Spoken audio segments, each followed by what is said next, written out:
Good evening, parents, teachers, and friends. Welcome to our very first TEDx at Bandung Independent School. This is a youth event, and everything that takes place here is created by or with the help of our students. The theme of the event is 21st Century Voices. We would like to start with a TED speech we thought was relevant and rather interesting. This speech is held by Mr. Eli Pariser and warns us about search filters and the way they work. Our first speaker of the evening is Leanne Wilson. She is going to discuss her views on the media with us.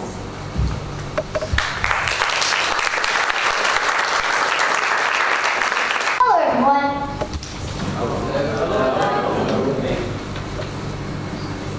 Angel or devil? The world of social media. What do we mean by social media? Basically, internet sites where people interact with, sharing and discussing information that concerns life. I say it is its own world, and it is. Today, 85% of the world's population has access to the internet, and 2 billion people use social media. Most often, we think of the big 9, such as Twitter, LinkedIn, Pinterest, Snapchat, Instagram, and hundreds more. But first, let me introduce myself. I'm what you call an in-between kid. I was born in between the discovery of the internet and the launch of social media. At home, I'm also between my brother, who can't wait for Friday night to go online, and a mom, who uses Facebook and doesn't know it's social media, and my dad, who doesn't even have a social media account. Like my title, I am also sometimes an angel, and sometimes I'm a devil. So however you think of it, I am in between. So social media, how did we get where we are today? To find the roots of social networking, we have to go back, before I was born, to people working in offices. 1978. 2 American hobbyists invented a bulletin board system to inform friends in meetings and share information. 1989. European Organization for Nuclear Research was working on what would become the World Wide Web. But internet and social media is only half of the story. Back in 1994, a telephone company was developing something called the Simon. The Simon was the first cellular device that we could call a smartphone. It could make phone calls, faxes, emails, and other apps like address book, calendar, calculator, world clock, and notepad. Simon sold 50,000 units. In 2003, the first social media giant, MySpace, was launched. Then, in the next few years came Facebook, Twitter, Pinterest, and the latest major site, Google Plus, in 2011. While this was happening, in 2007, Apple released the original iPhone. Suddenly, the worlds of internet, portable devices, and social media came together as one. Everything was mobile. People could do things while moving around. This technology changed the way we interact. Social media is like a non-stop bullet train. But are we seeing what's happening outside the windows? So where are we now? Let me ask, how many of you use a smartphone or mobile device? Now, mobile phones are sold over 24 hours, then there are babies born. Apple sells 378,000 phones per day, compared to the Simon, which sold a total of 50,000. Just think, if mobile phones had not been invented, it would be a very different world. The social web is a modern version of Alice in Wonderland, where we're following not one, but many rabbits, down hundreds of rabbit holes. So is it good or bad? let's look at some of the major changes. It's made the world smaller and changed how people interact across time zones and borders. It's empowered ordinary people because it has created content and let others contribute to broader conversations.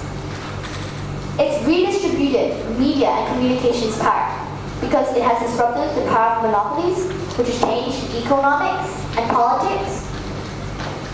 And it's created intimacy by letting us keep in touch with people more frequently and intimacy we wouldn't usually have access to. But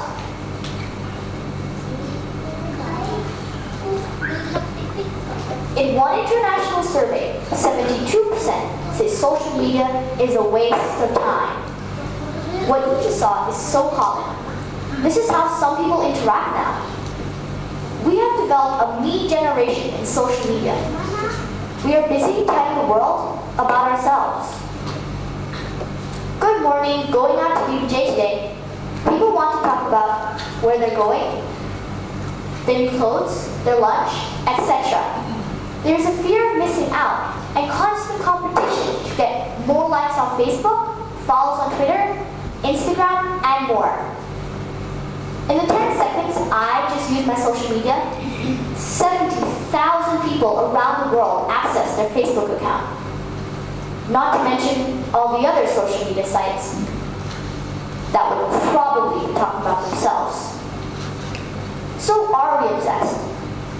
In one survey across 24 countries, 70% of the people reported using social media for an average of more than 3 hours per day.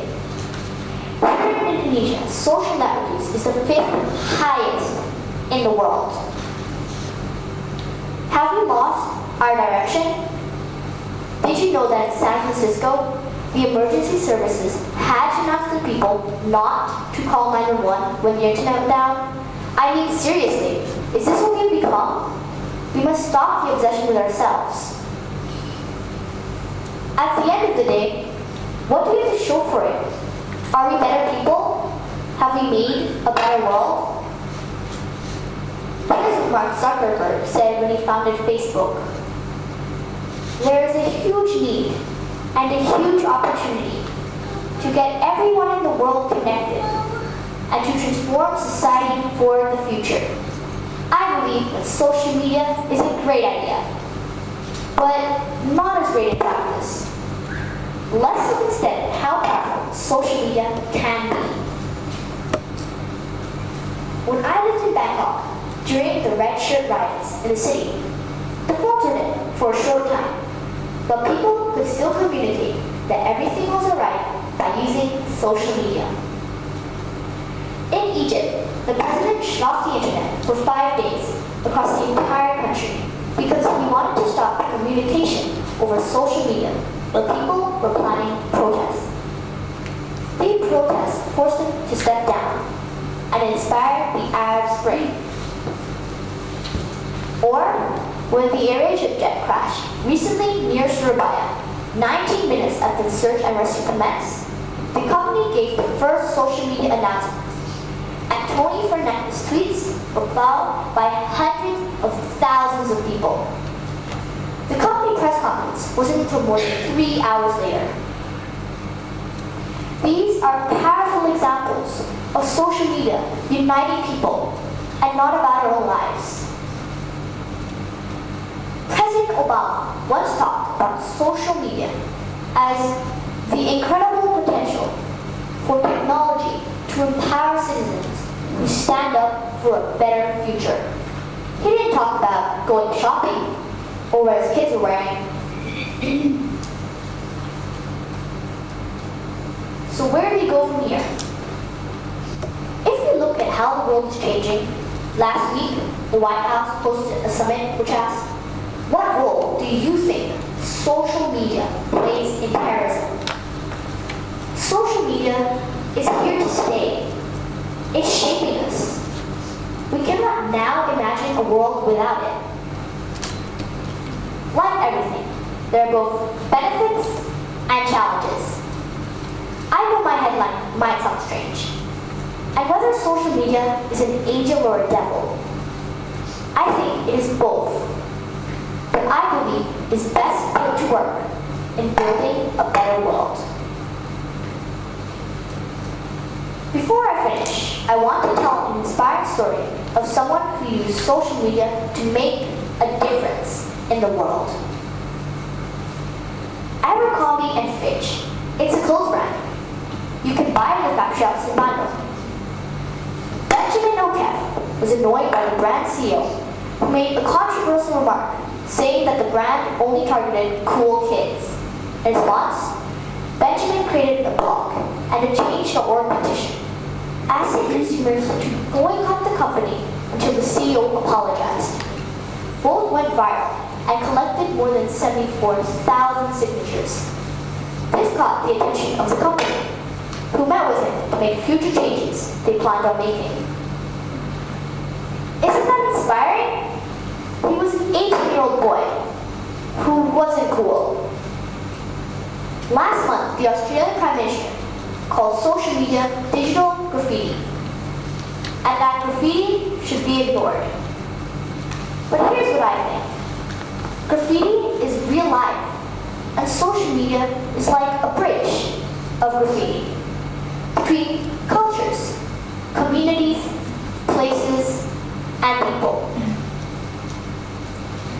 So in conclusion, my question to you is how can we all use social media as a bridge to make a better world and not about our own lives? Thank you. Cindy and Jahi will share their views about the position of females in the world today. Please welcome them to the stage.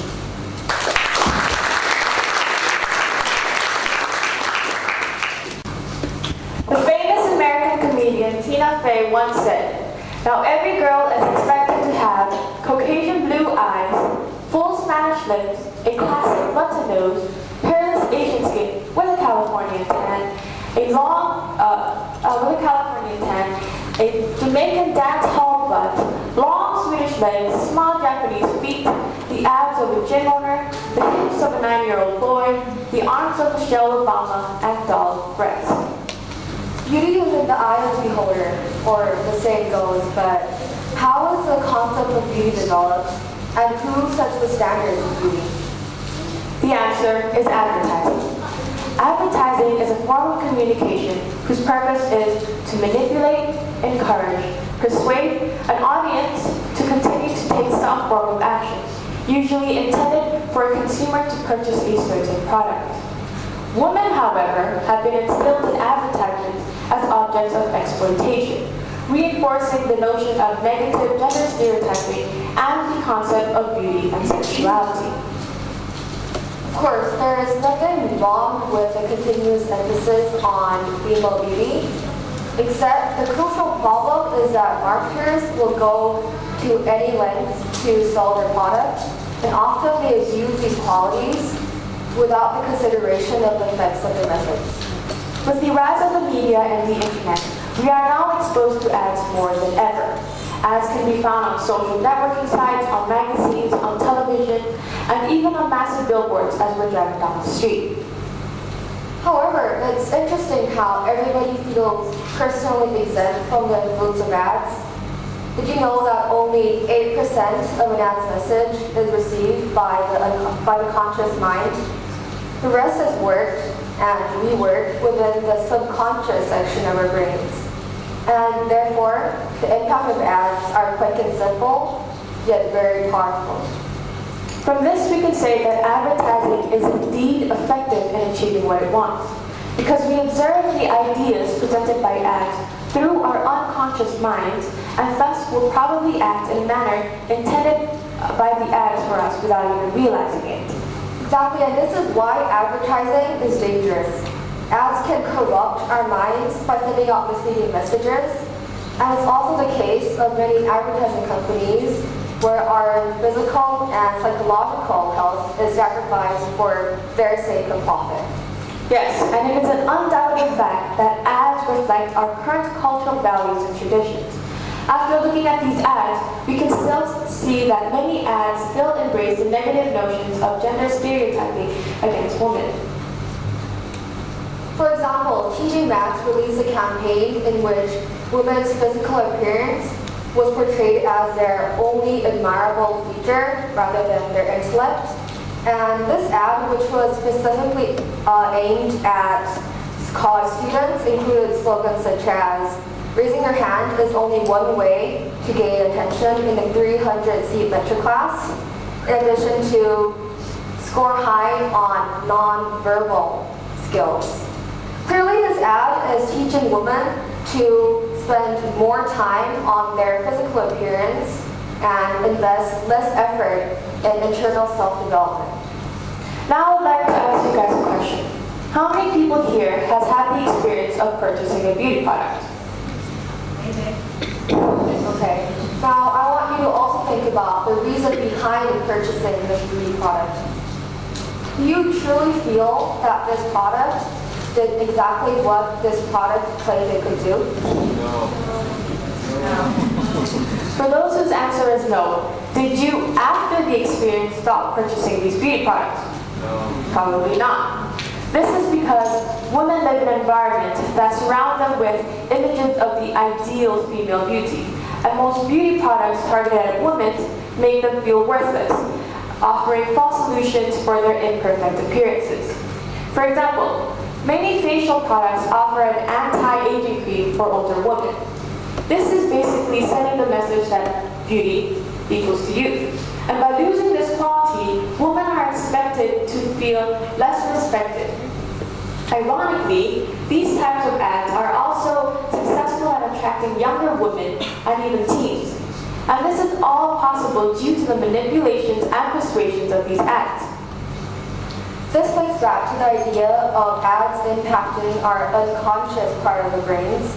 And this also proves how powerful constant exposure to these outrageous and unrealistic images are, especially because these unrealistic images has now become the reality women must strive to achieve in order to be respected and loved. The common pattern in advertising companies is that they try to make profit by somewhat instilling fear in women. The fear that they will be treated with contempt and hostility if they do not meet the physical standards presented by those in ads. This is exactly the problem. The ideal female beauty put forth by media and ads is far beyond our reach. It's almost impossible to achieve because this ideal is flawlessness. And external perfection is almost non-existent, and yet many women obsess in attaining the state of perfection. It is impossible for just about everyone, but absolutely impossible for women who aren't Caucasian.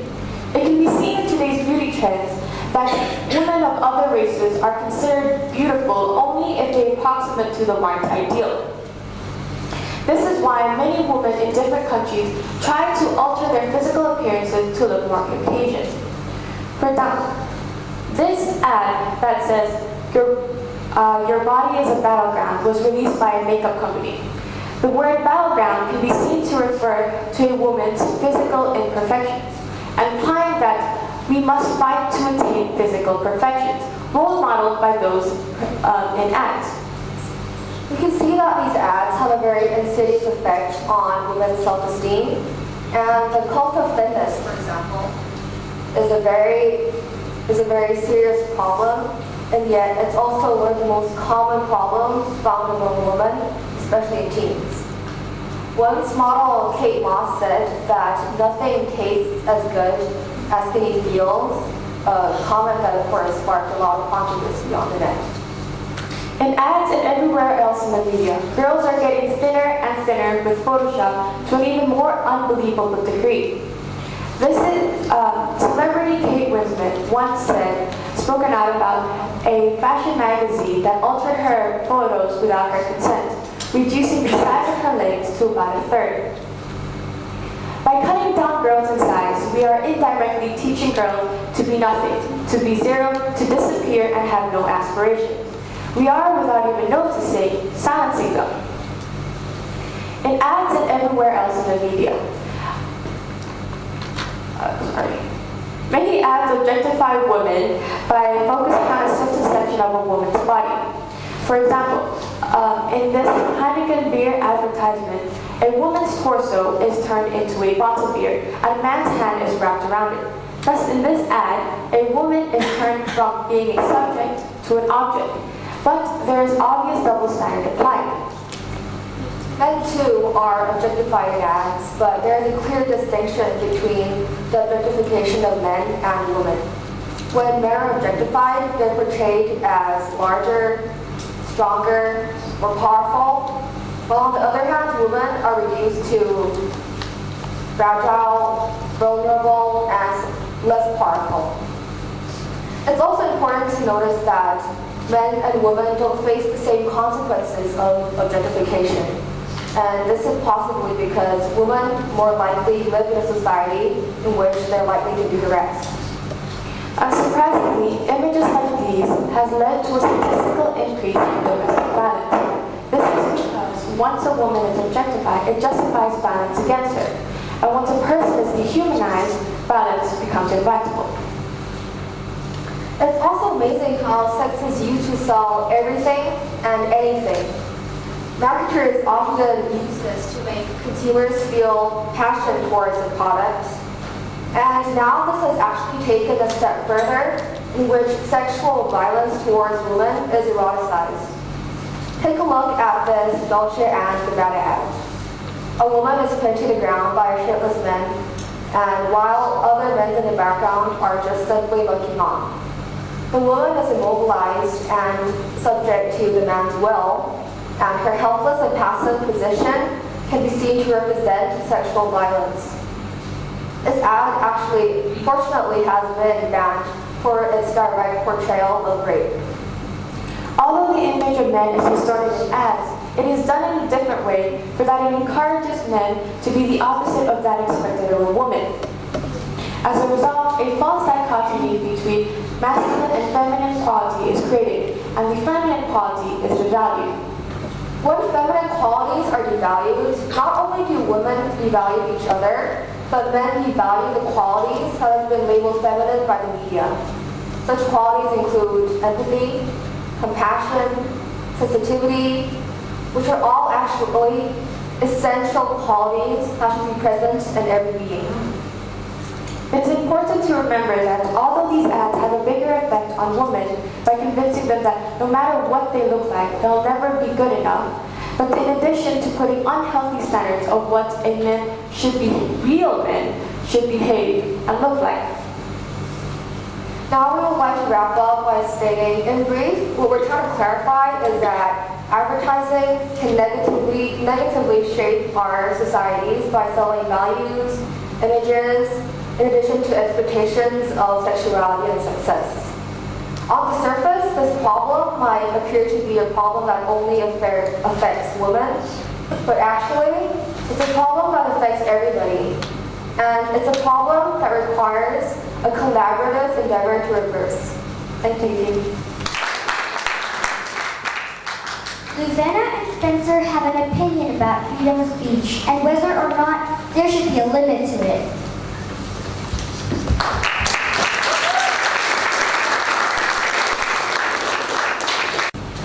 Good evening, ladies and gentlemen. My name is Lumina Susanto. And my name is Spencer Paul.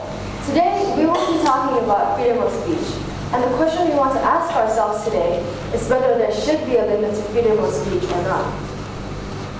Stockwell Day, a former Canadian politician, once said, "I believe in freedom of speech, but I believe we should also have the right to comment on freedom of speech."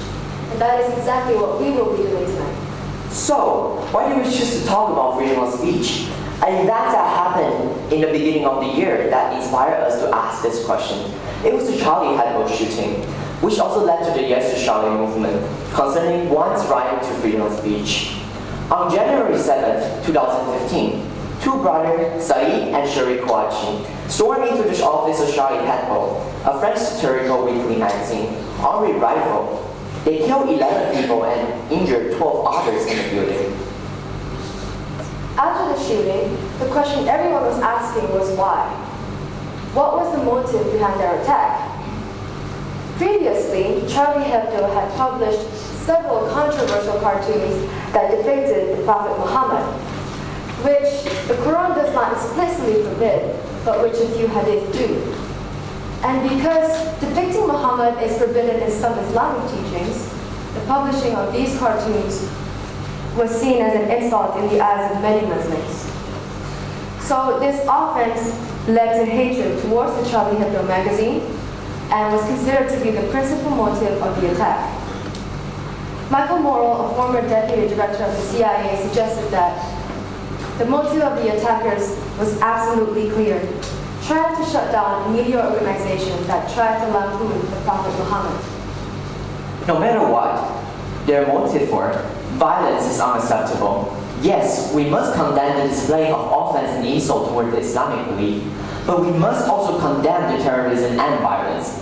This could not be said better by Alan Dershowitz, an American author. He said, "Being offended by freedom of speech should never be a justification for violence."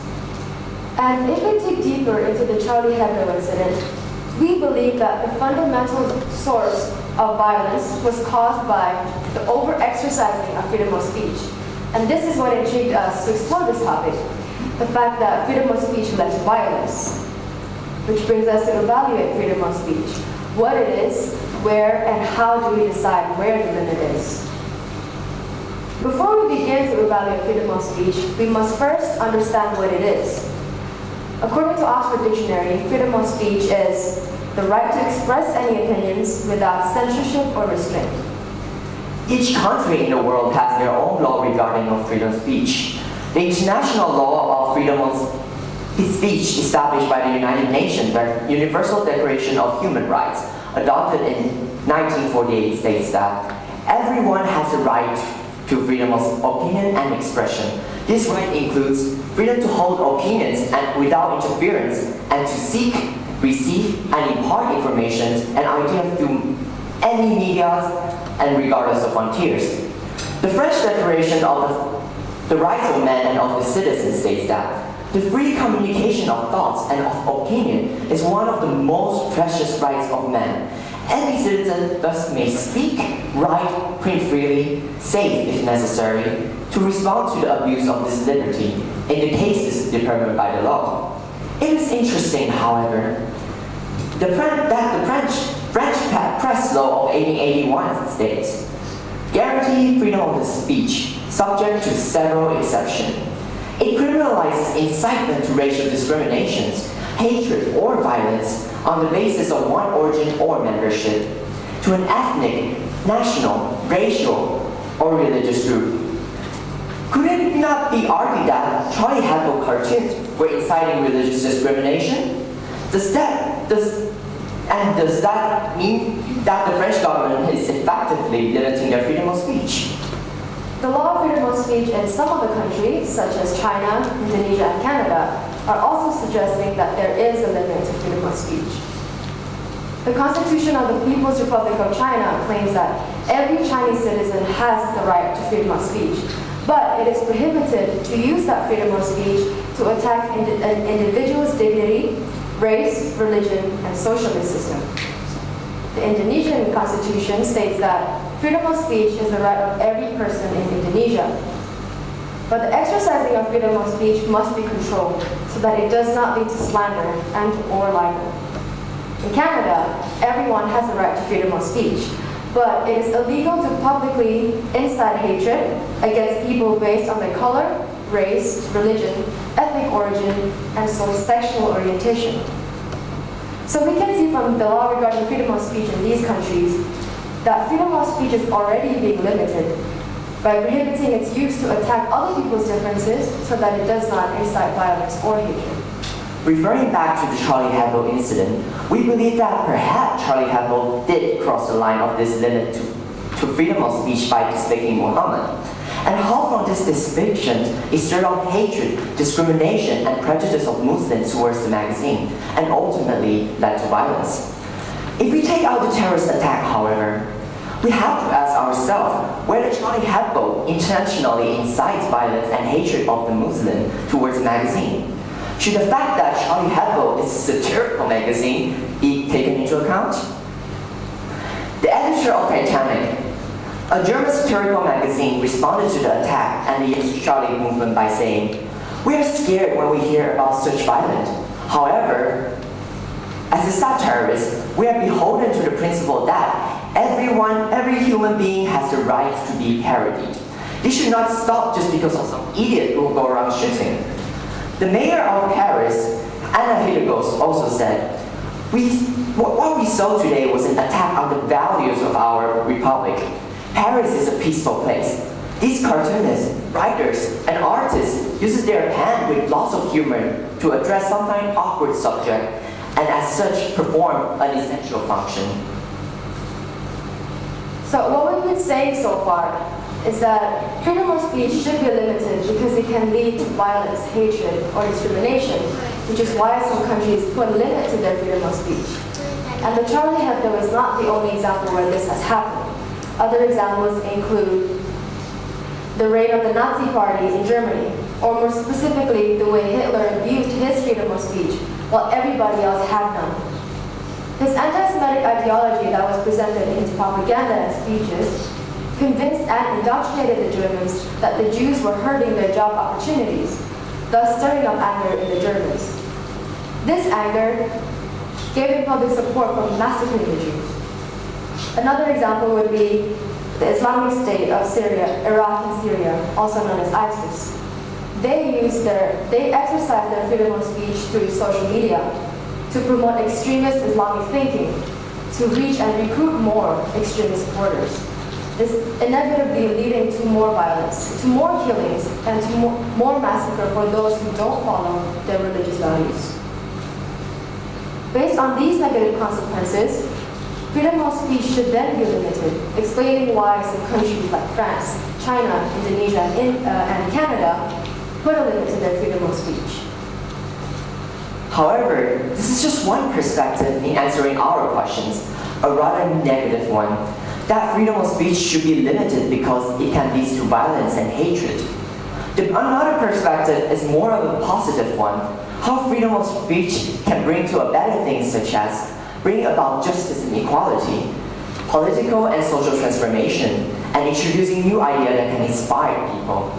For example, the case of Edward Snowden, who disclosed the secret of the NSA, and how this was seen as a patriotic act by the people because he exposes the violation of the constitutions, and in his words, quote, informing the public as to that which is done in their name and that which is done against them.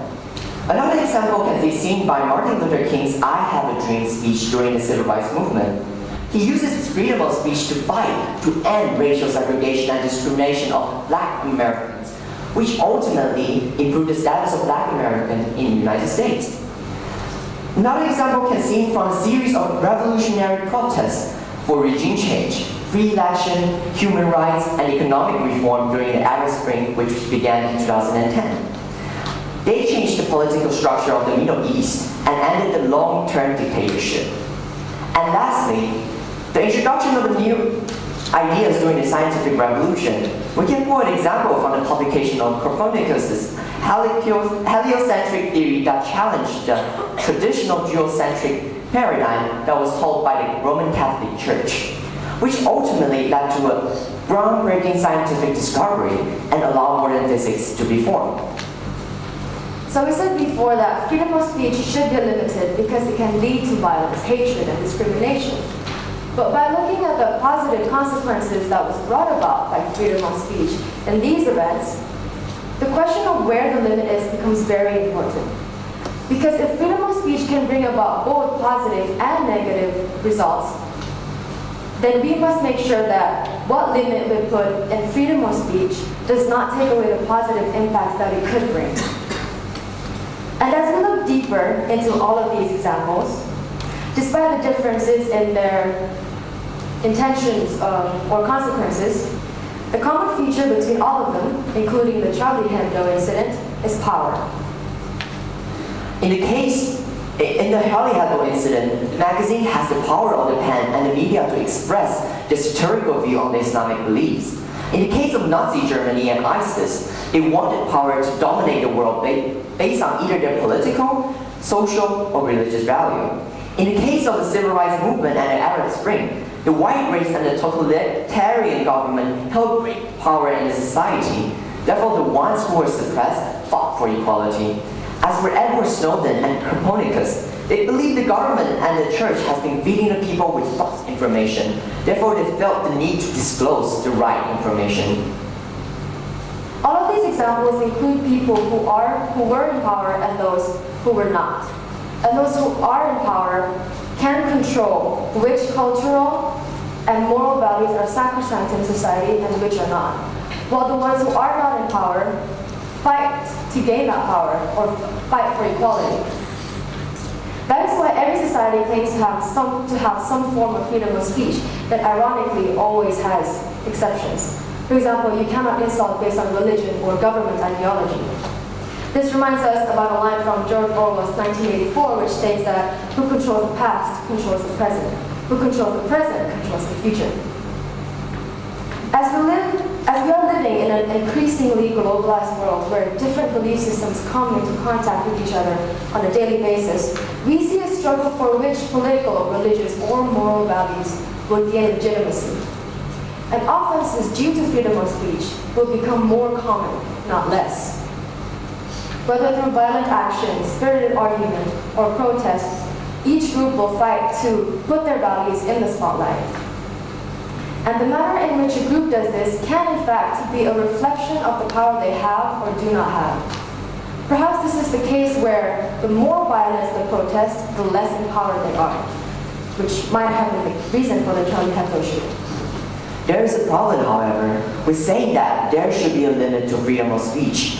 In that, if a society decides to value freedom of speech, then there can be no exceptions. Otherwise, freedom of speech becomes a tool to be used for those who is in power. For instance, in the ancient Greece, Socrates was a strong believer of democratic ideas. He was made to commit suicide for leading the youth astray with his ideas. There will never be a right answer to whether there should be a limit to freedom of speech or not. Where the limit is, and how we decide where the limit is. Depending on where you live, the politics, the culture, the social dynamic of the country, and who is in power will change the limit to freedom of speech. But what we can conclude is that this limit should be built upon tolerance and respectful of other people's differences, so that our differences does not create any more tragedies like the Charlie Hebdo shooting, or any more social division. Instead, it creates a more diverse, unique, and colorful world. Thank you.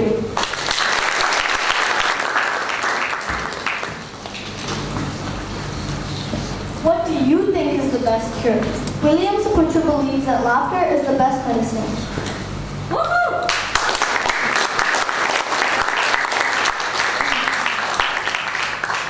Good evening, everyone. Welcome, students, parents, and teachers. Today I'll be talking about how laughter is often perceived to be one of the best medicines around, and I'll elaborate on this a bit on later. So first, let's talk about the inspiration that I had for doing this. When Ms. Maya first told us that we were given this TEDx opportunity, I kind of thought about it and I wasn't really sure what I was going to do. So, here I created a diagram of some of the TEDx, previous TEDx presenters that did it. And this was a student from her old school. His name was Richard Terreri. And he was actually an African child who was also raised there. And he adopted the traditional role of being a lion fighter. So what he had to do in his spare time was fend off lions, because unsurprisingly, Africans are scared of lions.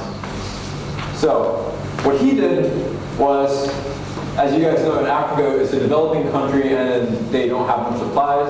And so what he did was he created an intricate system of lights that blinked off every time a lion was nearby. So the lions were scared and they ran off. On the other side, here I was when I was 13. I don't know what I was doing. I think I was trying to get attention from girls. It didn't work out too well. I wonder why. So, when I first found out the theme, 21st Century Voices, I was actually kind of stunned. Because comparing myself to the likes of Richard Terrere or even the students that we have here at school, I felt overshadowed because the things that I couldn't do and the other things that people could do. So in doing this TEDx, I tried to take an unorthodox approach to doing this. I wanted to show the world how small things can also make a difference, and you don't have to be interested in great things and have to promote yourself and your ideas to feel good about yourself. You don't have to pretend to be someone who you're not. Just gotta be yourself. So that's what I'm essentially doing.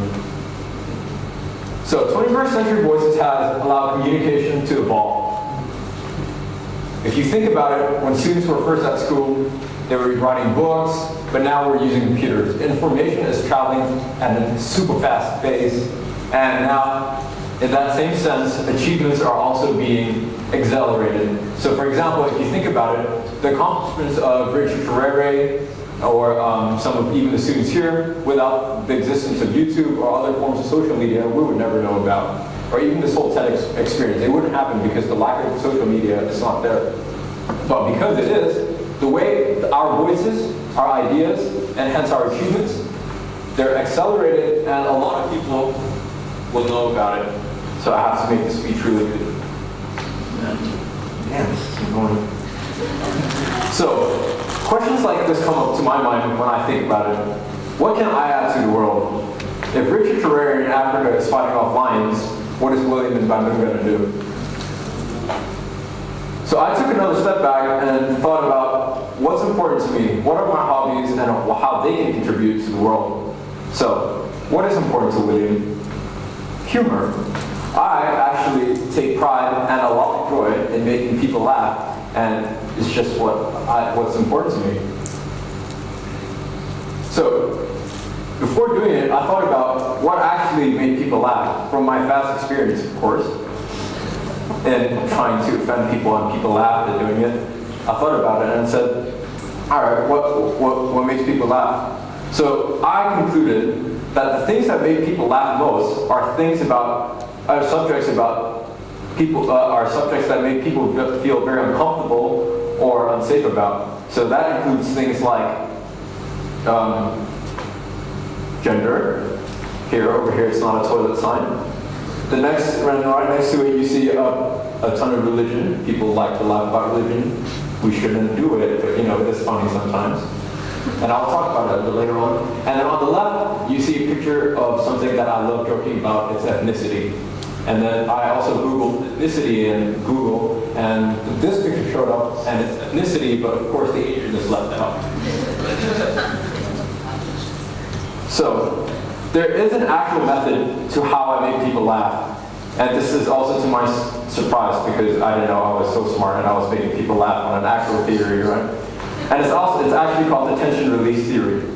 So Mark Twain said that humor is tragedy plus time. And when I first heard this, I was like, this seems kind of wrong. I don't want to laugh at people who are going through tragedy.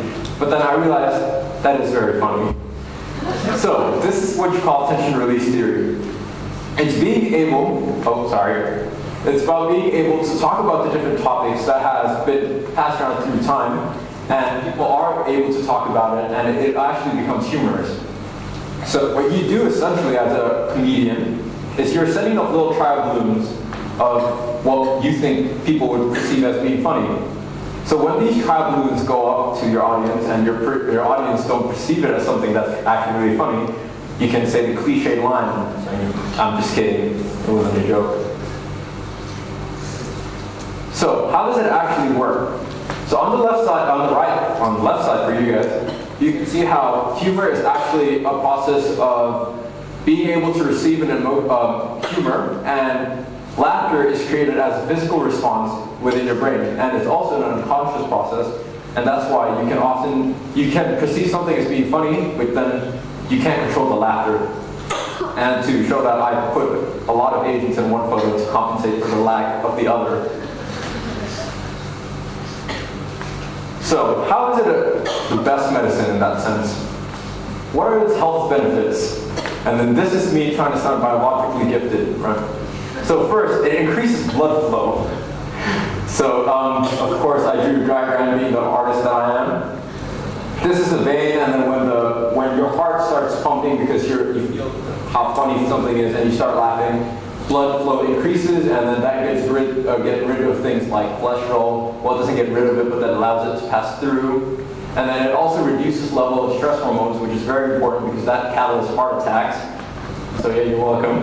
And then it also enhances the immune system and the cardiovascular system, which is the heart, making your heart stronger. And it also provides a workout for the muscles in the diaphragm and abdomen and face. But this is not as important as its actual social benefits. Oh wait, hold on a second, I have to talk about this sort of thing. This guy, I'm not the only person who's trying to actually promote the health benefits of laughing and humor. It is actually a science that a lot of people are trying to do. And that's why people do things like laughter yoga. And it sounds kind of stupid, but there is a theory behind it. And people like Norman Cousins, they're trying to prove it. So in this book, Anatomy of Illnesses, one of the things that he actually tried to do was he had a sickness with his spine, and it started becoming inflamed. So what he would do to try and get better was go engaging himself in a 3-hour laughing session. Yeah, it's kind of unorthodox, but he claims that it works, and he looks pretty happy to me in that photo. So maybe he has something. And now let's get to the social aspects of laughter and how that is in itself the best medicine. So Charles Darwin says that it's a tickling of the mind, so the use of humor and laughing, of course. So the social benefits of laughing includes being able to raise our spirits, and it eases the tension between societies and people who we're talking to. So this is particularly important when you're trying to solve problems, or when you're in a fight someone, or you're in a dilemma. So what laughing and humor does is it creates a psychological distance between your logic and your stress. So in that sense, you're able to think more clearly and make better decisions instead of rushing in a decision when you're mad. So it's also a fundamental necessity, and what I mean by this is that people perceive laughter as a good response, a friendly response. So imagine when you're meeting someone like that you already know for a long time, and you think about what makes you connected to them. It's about being friendly with each other. It's about feeling comfortable with each other. And how do you show that? Laugh. So in that sense, it's the most basic and fundamental form of communication because it doesn't need language. It's like speaking English or trying to speak Chinese. It's about making people laugh, and it's a natural response to show happiness. And it's also a cultural mechanism, and how I'm going to talk about is, for example, imagine yourself walking to a new country and then you meet a lot of people that you have no idea what their culture is about. And you look at them and then they look at you and then they don't know what you're saying. Right? So, but then imagine that same scenario, but with people laughing. So a lot of the scientists believe that laughter is very contagious. So when you laugh, the other person laughs, and despite what you're actually really laughing about, you're showing that you feel comfort and friendliness. So, I want you to think about this. Imagine a world without humor. Imagine a world without William. Yeah, you see, you wouldn't be doing that right now if I weren't here. So, waking up, and then you have to go to school, you go to work, and there's absolutely no joy. Then perhaps just money, which is actually not that bad either. But you can't laugh about it, right? So imagine that. Being able to laugh and have humor gives life color, and it makes you happy, and it makes other people feel happy. And is that not enough? Okay, so we get to a conclusion part. So what? Why does it matter if I can make a couple of people laugh? Well, the true intent of my TEDx speech is not to actually just exploit the benefits of laughing and the health benefits, social benefits. I'm trying to inspire you to inspire. Because when you walk out through that door and you're so impressed by the things that people in this room are able to do, I want you to know that don't feel overshadowed by the things that they're able to do. Because whatever your interest is, there are no ideas that are worth sharing, and that's the motto of TEDx. There are no ideas that you should feel so uncomfortable about that you people will perceive it as being lame, or people are going to think you're uncool. Everything is very cool. And it's not about how you're trying to promote it, it's about how much you're able to develop it. And what the 21st century allows us to do is research and trying to further your interest and making it to something that's important to everybody else and relevant to the world. And that's what you add to the world. So how I like to think about it is, think about your interest as a little baby that you have. For the kids, I'm not trying to encourage you to have babies at a young age, but I'm just saying, if you have a baby at a young age, you're trying to feed it with information, like in a sense you're feeding it. You're feeding it with information. And what the 21st century allows you to do is, in a sense, giving it a microphone. So when it cries, your interests are spread all over the world and everybody can hear it. That's what the 21st century allows us to do. Thank you very much. Welcome to the second half of tonight's event. We're going to start with another TED speech. Mr. Arthur Benjamin will talk about being a master magician. He will tell us where the power is in what we eat.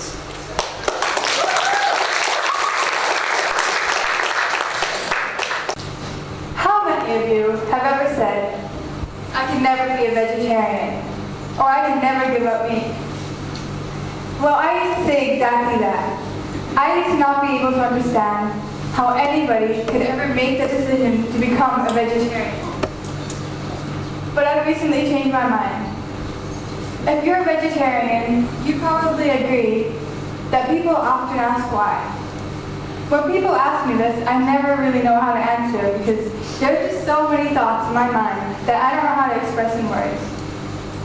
But then I think that if I were to ask a meat eater why they eat pork, chickens, cows, etc., they also wouldn't know what to say. It has become normal for humans to eat other animals. We eat meat because that's what most people eat. It's what you see on the menus of almost every restaurant and in all supermarkets. Maybe some of you haven't even given much thought to what it would be like to stop eating beef or even chicken. I used to consume meat every single day. I used to eat meat because that's what was on the dinner table at home or what was sold at the school canteen. My grandparents were eating it. My parents were eating it. My brothers were eating it, and so were my friends. Because everyone around me was eating meat, and I didn't really know any vegetarians. I never even questioned the food that I was putting into my body. Well, somehow I knew that the beef that was on the plate in front of me had once been a cow, that it once had a beating heart like I did. It had a life. It had a family. It had an entire existence. But everyone else was eating it. So why shouldn't I? Well, what if I told you that you could have an enormous impact on the world by simply changing your eating habits? You don't need a ton of money for this. In fact, you'd probably be saving money. But if you're one of those people that really want to do something positive, the world would drastically change if just one single person in this room changes their eating habits tonight. A lot of the time we just eat, but we never really stop to think about what we are actually eating. Where does it come from? How was it made? Who suffered for it? And whose life was taken for it? People are drawn to vegetarianism or veganism for all sorts of different reasons. Some want to lead healthier lives and live longer. Others want to reduce pollution and care about the environment. And then there are the ones that care about animals and respect their rights. So the three major aspects of vegetarianism are health, environment, and ethics. Now let me talk about health. People today are consuming more and more saturated fats and processed foods. What would actually make you and your bodies much happier is plant-based food and complex carbohydrates. Becoming vegetarian won't just make you feel healthier and less tired, it will actually allow you to live a longer life. Did you know that around 70% of all diseases are related to diet.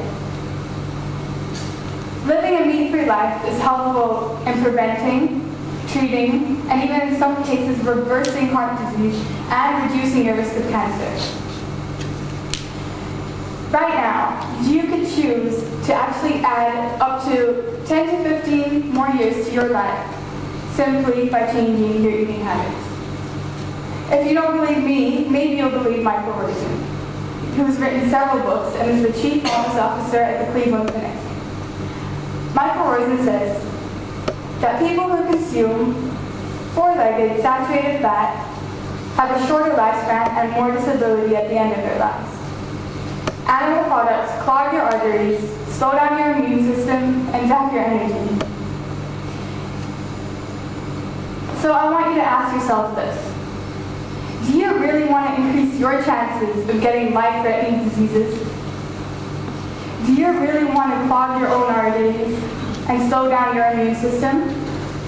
Because that's what you're choosing to do to your own body every time you eat meat. This could easily be prevented. Now, meat isn't just bad for us because we're eating other animals, but because all the meat that we eat comes from factory farmed animals. Because of this, meat eaters are exposed to livestock drugs. There are over 20,000 different drugs that are given to livestock animals.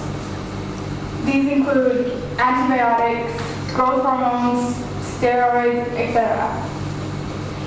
80% of all antibiotics are actually given to livestock animals. Every time that you choose to eat an animal, you are actually consuming these same drugs. So every time you eat meat, you're eating these growth hormones. You're eating these antibiotics. You could be eating 20,000 different drugs that you don't actually know about. Now, eating meat isn't just bad for your own body, but it's also bad for the environment. Rainforests are cut down to make room to raise cattle for slaughter. Every second, roughly 5,000 square meters of rainforest are destroyed to make room to eventually produce 250 hamburgers. Something that really shocked me was that factory farming pollutes more than all other industrial sources combined. Livestock causes more pollution than the world's transport system. Factory farming requires a ton of water as well.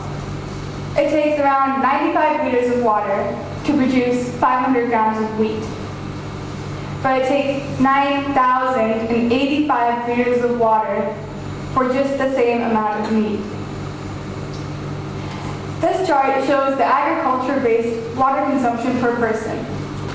As you can see, meat actually takes up more than 50% of the agricultural water footprint.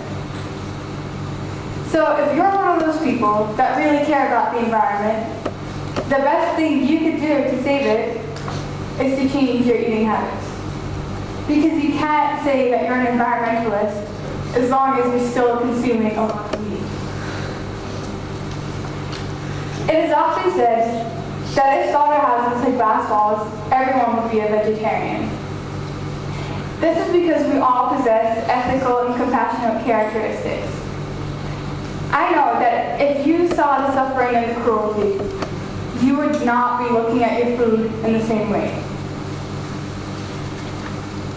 You see pictures of beautiful green farms with happy, healthy animals on so many food packages. Maybe you haven't even noticed this, but the next time you go grocery shopping, I want you to actually look at the milk cartons and at the butter packages. And maybe you will realize that there are a lot of happy cartoon animals on them. But the reality is that all this food comes from a factory, not from a farm. Because our demand for meat has become so large and is still growing, factories are forced to produce a lot of food on the smallest amount of land in the shortest possible time. Chickens are raised and slaughtered in half the time they were 50 years ago. and they are twice as large. Chickens are also selectively bred to grow so large, so fast, that their bones can't keep up with the growth of their fat anymore. Their fat grows so rapidly that their bones are too small to support all the weight, so they just collapse. Hens are crammed into tiny cages in which they do not have enough room to spread a single wing for their entire lives. This is no longer farming.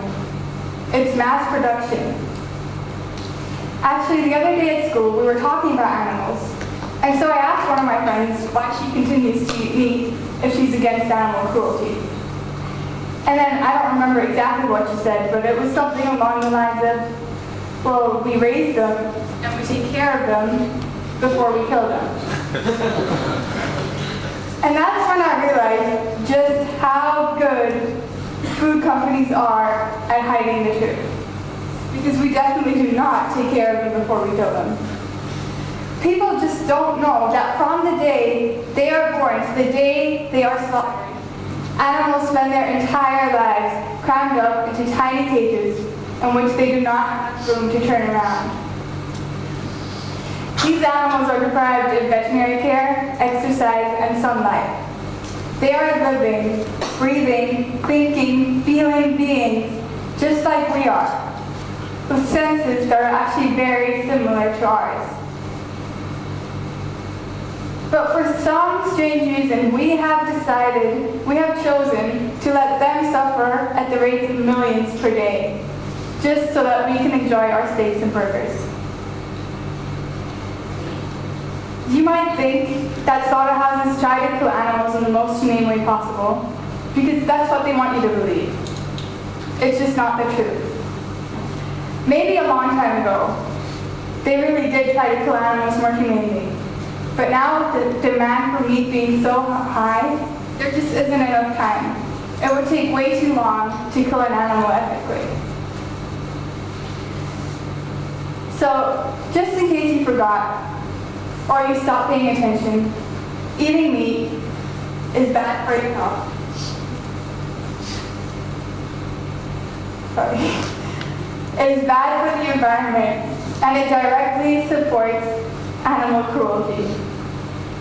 Therefore, I don't see a reason as to why we continue to eat so much meat. As just one single person, if you decide to become a vegetarian, you can actually save up to 150,000 gallons of water per year. Now, if just one person can save 150,000 gallons of water per year, imagine what would happen if every one of you, if everyone in this room decided to change their eating habits or reduce their meat consumption. Food companies only produce so much meat because that's what we want. That's what the consumers want.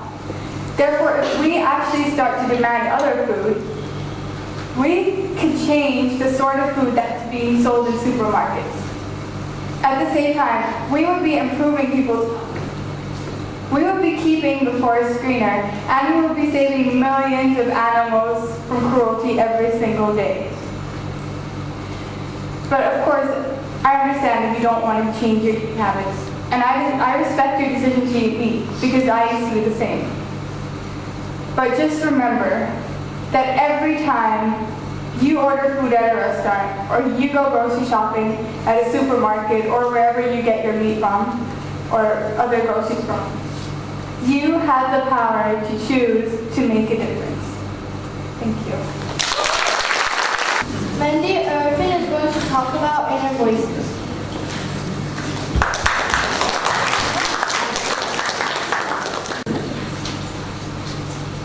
Our TEDx theme today is the 21st century voices. Hence, I would like to present my idea about the importance of our inner voices. Think of our inner voices as different rooms in your head. There's room A to Z. You can either stay in room A or B, or stay in the doorway listening to both A and B. The reason I chose this topic is because I believe listening to our inner voices plays a significant role in my life, and so will it to you. For example, in basketball. I love playing basketball. I am now more braver than I used to be because I do things that I enjoy. In addition, basketball has helped me change my way of thinking. Instead of thinking logically, I try to think more liberally with my intuition. And that's when I start to score goals. Teenagers like myself find it hard to find their voice, calling, passion, or purpose in life. Thus, I would like to share my knowledge, the little knowledge that I have, in hopes of helping you in the future. So, if you find it hard to listen to your inner voices, try meditating, staying still, or sleeping. So I encourage you to do that during my presentation. And don't worry, I won't mind. When you do so, your inner voices will tell you things like, did you do that homework? Why is this universe this way? And what is missing? The inner voices will also help you from finding your core self-being, to your own growth, to finding your life purpose. To find your core self-being, you have to go through 3 stages: the conscience, the thought process, and the desire. The conscience is a part of your mind that tells you between what's right and what's wrong. The desire, the thought process, is both your instinct and communicative skills. This helps you build your characteristic. And the desire is the concept which enables you to distinguish between what you need to do and what you need not do. The desire can also be seen in your dreams and imagination. Dreams give you clue on when you struggle in life, and imagination brings your true potential to life. I had a dream once, a dream that I was in a dystopian society, and I found it hard fitting in. When I woke up, I realized that I had to get a grip of my life, change my daily habits and my old habits in order to obtain my goal of graduating from Bandung Independent School with a BIS and IB diploma.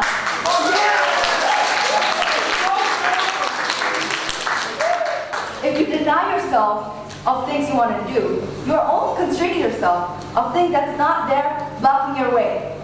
Only you know what you can or cannot do. Well done. Yes.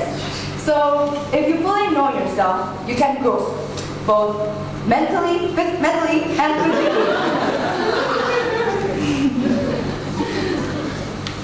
Because your inner voices will tell you of your past memories.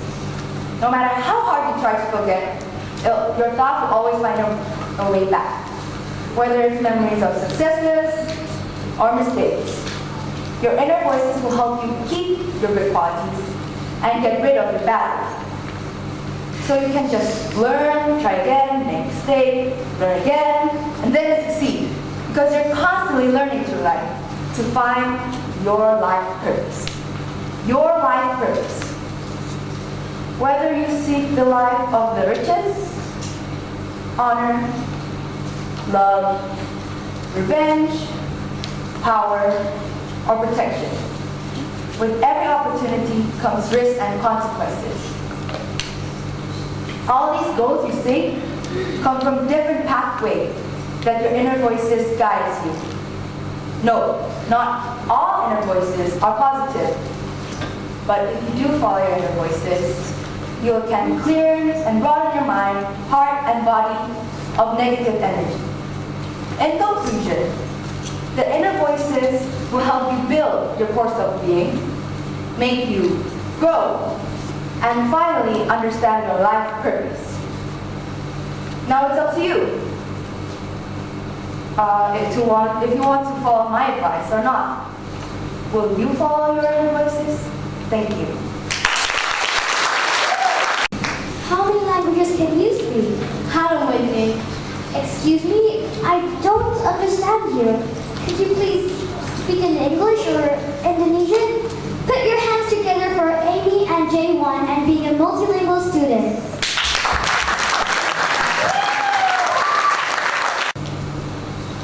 Good evening. we would like to talk about multilingualism today. See, Amy and I probably don't have a lot of things in common, but except for the proximity of our houses. But if there's one thing that we have in common, it's the fact that we're both multilinguals.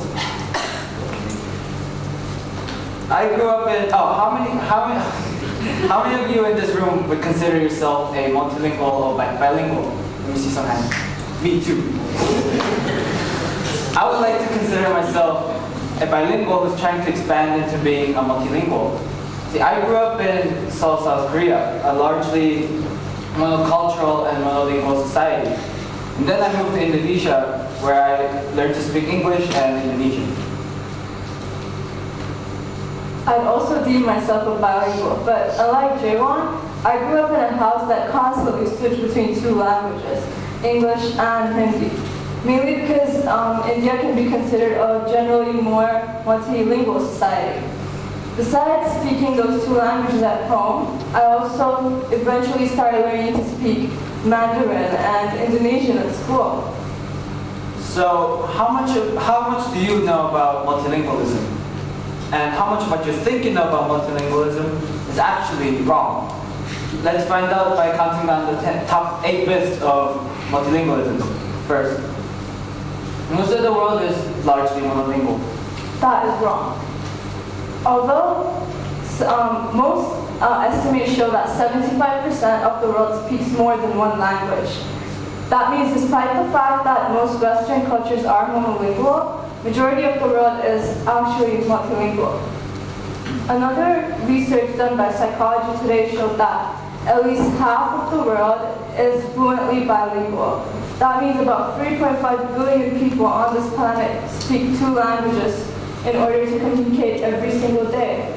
This is mainly because children are now learning the regional and tribal languages of their country at the same time they learn the native language. So how can one explain such large numbers of multilinguals? One reason is simply that some countries house many languages. 722 in Indonesia, 445 in India, 207 in Australia, and so on. Contact between communities mean learning another language, or at the very least, acquiring a common language of communication, and hence, being bilingual. Other than that, business and trade has become an important factor for the rise of multilingualism. Having to communicate at an international level while only speaking your native language won't cut it. Other factors also include interracial marriages, the movement of people to different countries, as well as the rise in the need to communicate with people of different backgrounds. Myth number 2, the younger a person is, the easier it is to acquire a second language. It is widely believed that young children are effective and efficient language learners. And as a result, it is also believed that they are able to acquire a second language more quickly and fairly effortlessly, and still attain a native-like proficiency through untutored natural exposure to the language. However, the link between age and second language acquisition is not linear. It's much more complex. This is mainly because there are other factors to consider.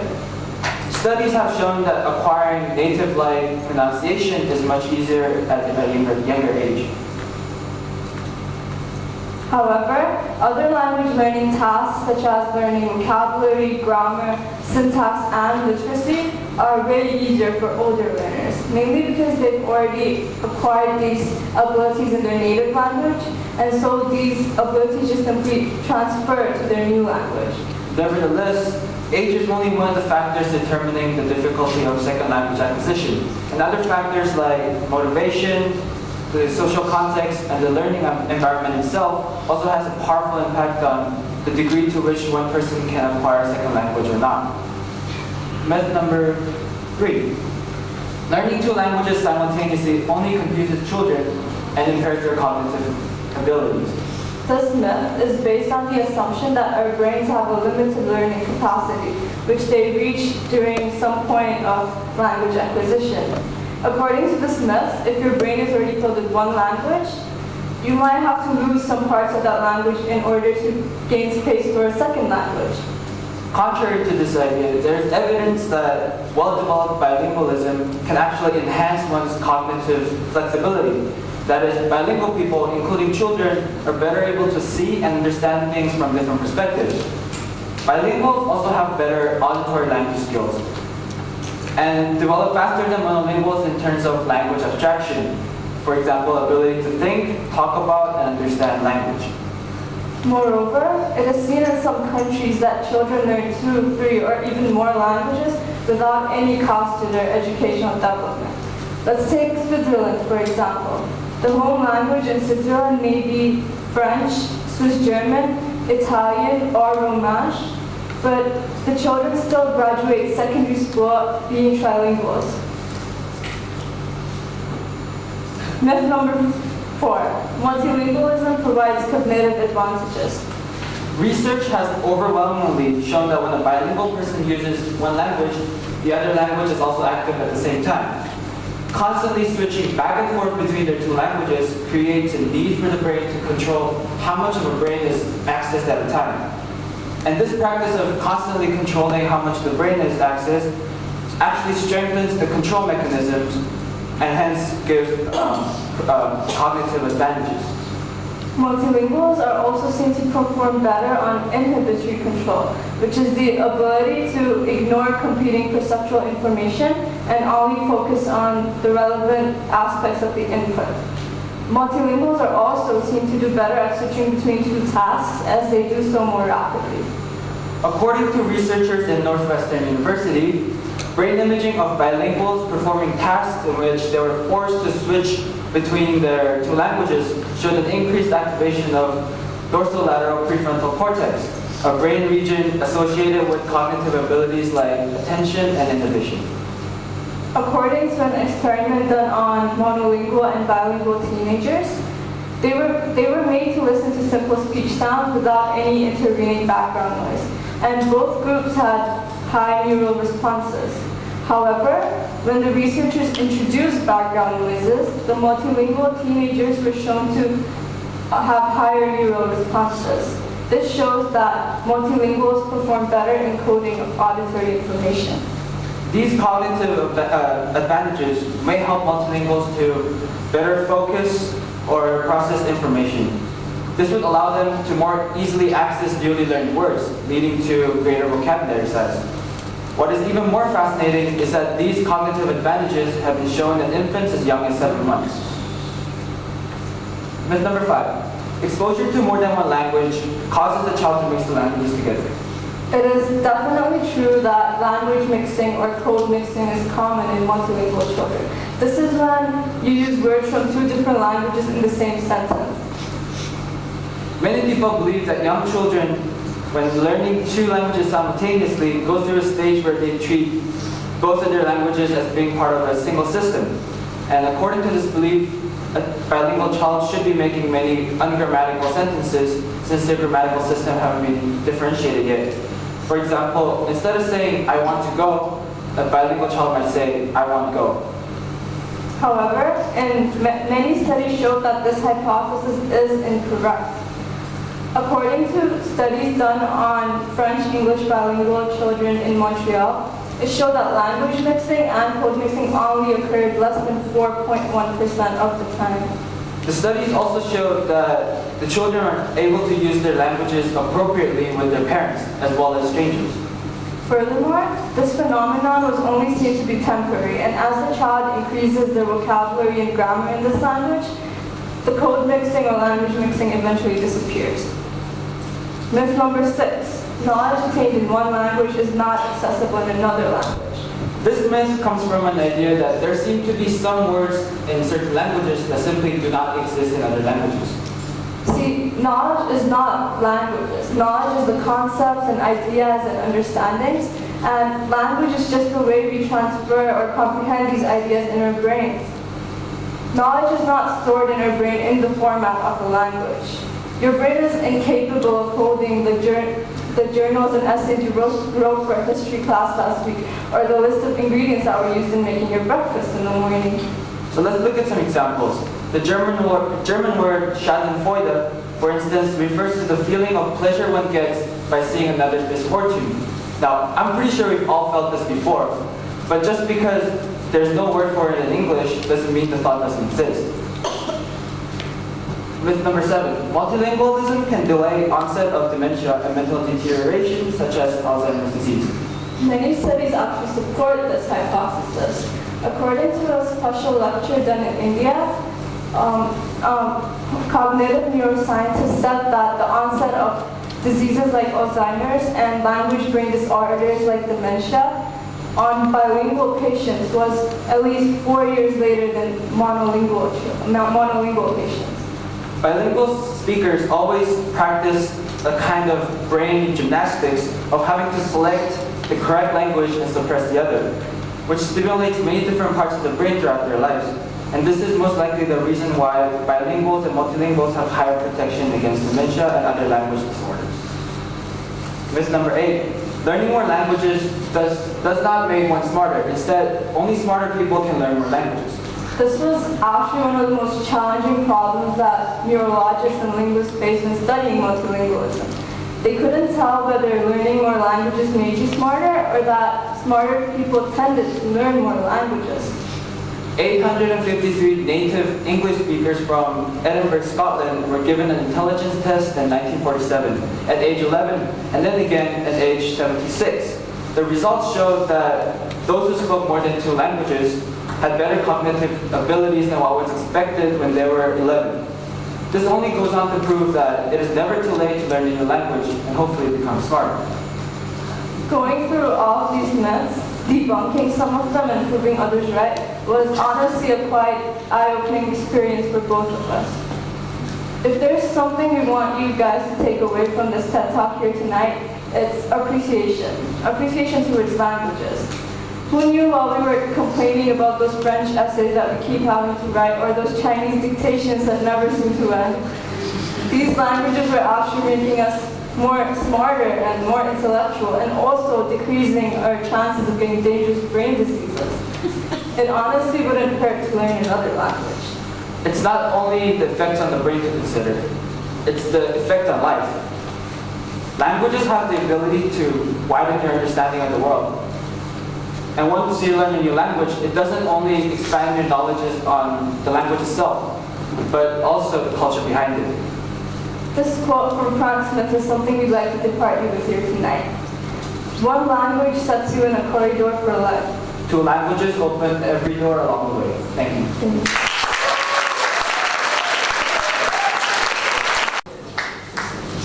Tommy and Simba will end this fantastic evening with a speech that will encourage us to think more about inner changes within us.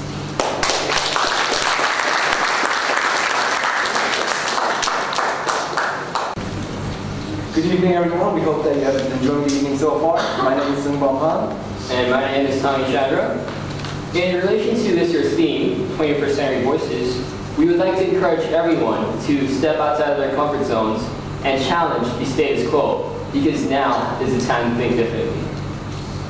Conforming, which is to go along with the crowd, is one of the easiest things to do. And more often than not, the easiest things to do may not always be the right thing to do. George Bernard Shaw once said, "The reasonable man adapts himself to the world. The unreasonable man persists in trying to adapt the world to himself." Therefore, innovation depends on the unreasonable. In 1954, Sir Roger Bannister completed the mile in 3 minutes and 59 seconds. Prior to that day, even the world's finest athletes thought it was not humanly possible to run the mile in under 4 minutes. Today, high school children across the globe can run the mile in under 4 minutes.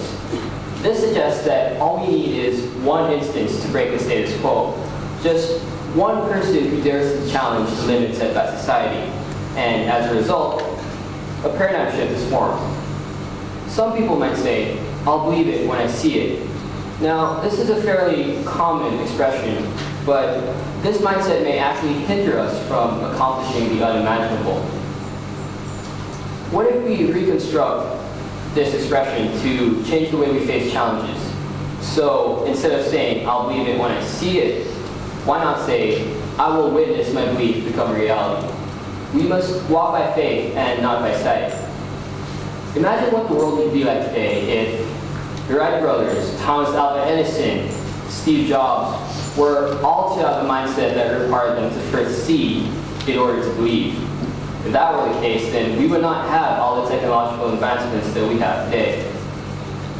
These innovative inventors believed that they could in fact accomplish the unimaginable, and hence they were able to witness their belief become a reality. We must first believe and hold on firmly to what we believe in. And then, with hard work and dedication, we'll be able to witness our belief become a reality.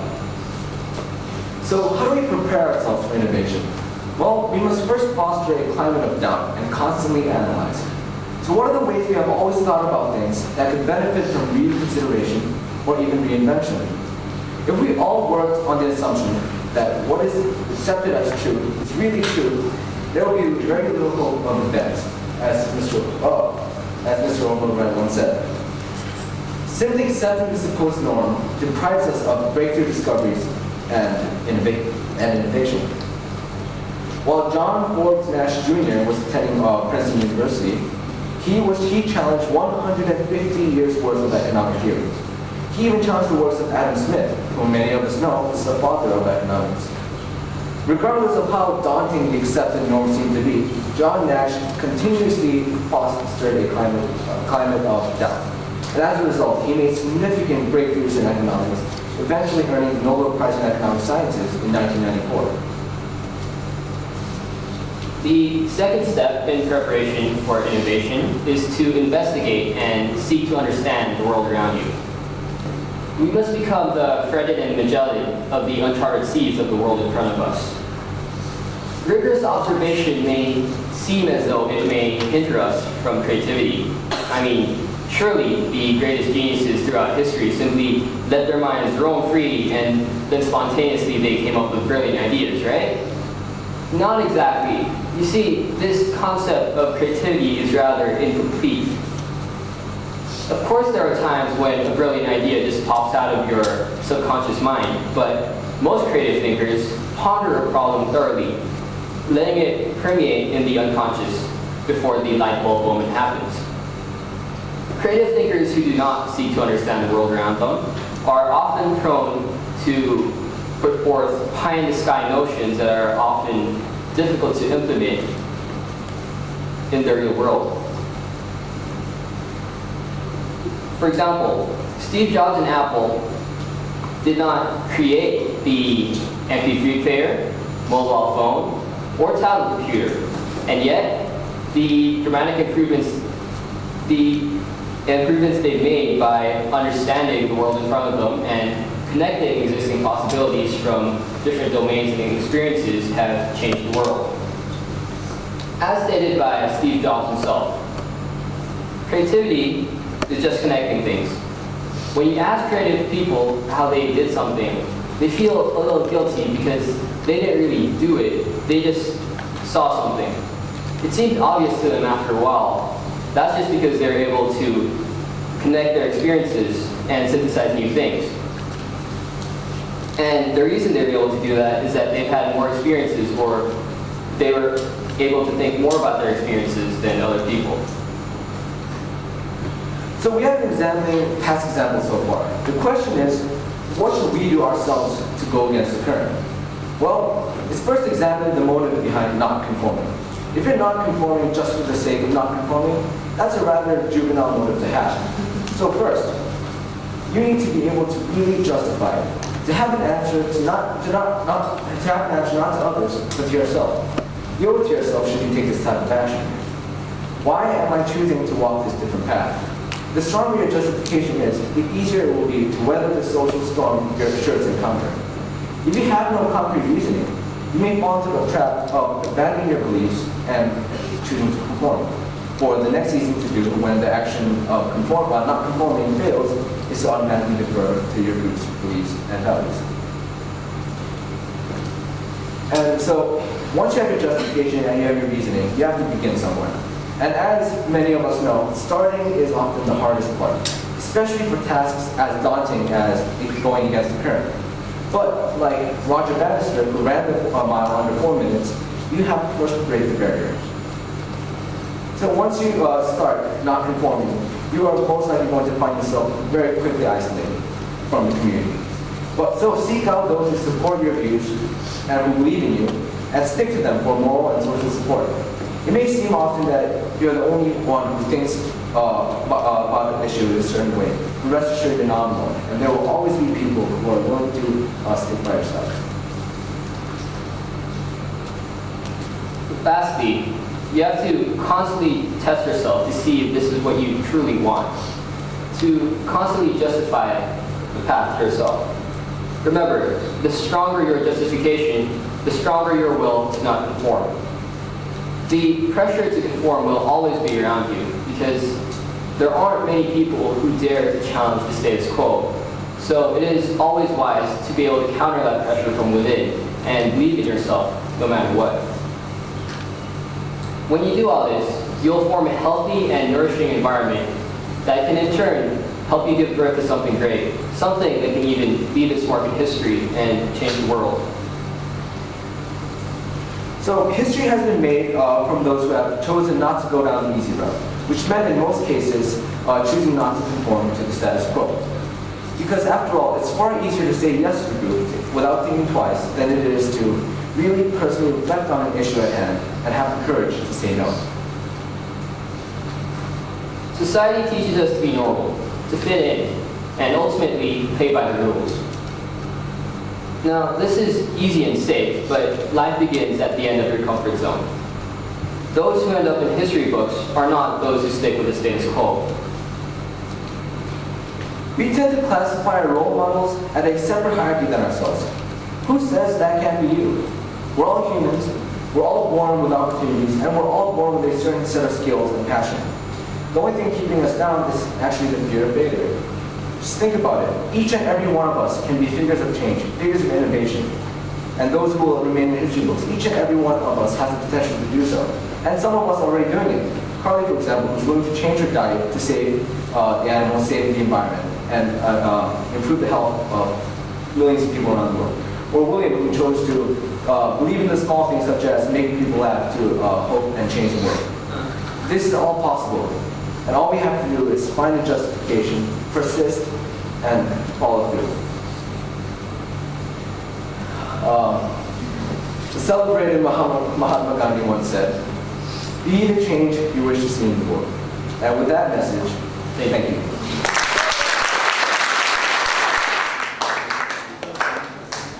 Thank you very much for being part of the first TEDx youth event at Bandung Independent School. We hope that tonight's ideas and discussions inspire you to continue the conversation we have started with you tonight. A big thank you to all the speakers and also to Ms. Maya, the event organizer.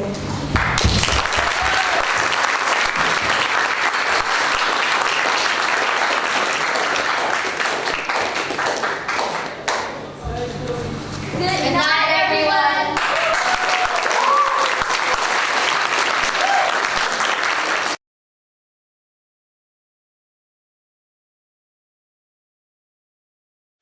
I think it was a great evening. I thought it was amazing what the students said, how deep their thought was, but also how well they presented. Their body language, the flow in the story, in their presentation. I thought it was fantastic. Well done to all the speakers. They were just absolutely amazing and they expressed themselves so clearly, eloquently and with such passion. I feel very, very proud that we have such committed, creative and passionate students at Bandung Independent School. A wonderful evening. Thank you very much to all of the organisers of the event, the BIS TEDx team, as well as to the speakers and the MCs. Well done everyone. I'm just so proud of our students. I just thought it was the most wonderful evening and I really hope this is an annual event every year at BIS. It was just fantastic and I'm blown away. It's been a real honour and a privilege to watch these confident, clear-thinking, articulate agents of change. The world is in a really good place with these young people going out to lead it. It was a fantastic event. They did really, really well. It was magnificent. Our kids are amazing. came forward, they stepped up to the plate, they performed with confidence and strength and power. It was really something wonderful to see. That's what I tonight. I was really amazed, to look at the confidence of the kids. In my age, and I'm not that old, but I still cannot be that confident going to the stage.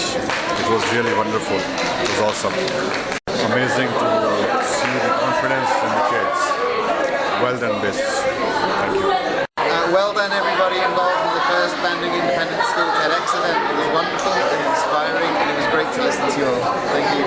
I was very proud of the students. I think that they presented pretty well-reasoned arguments. They spoke very well. It takes a lot of courage to get up on stage and talk in front of a big group of people, and I was very happy with what they did.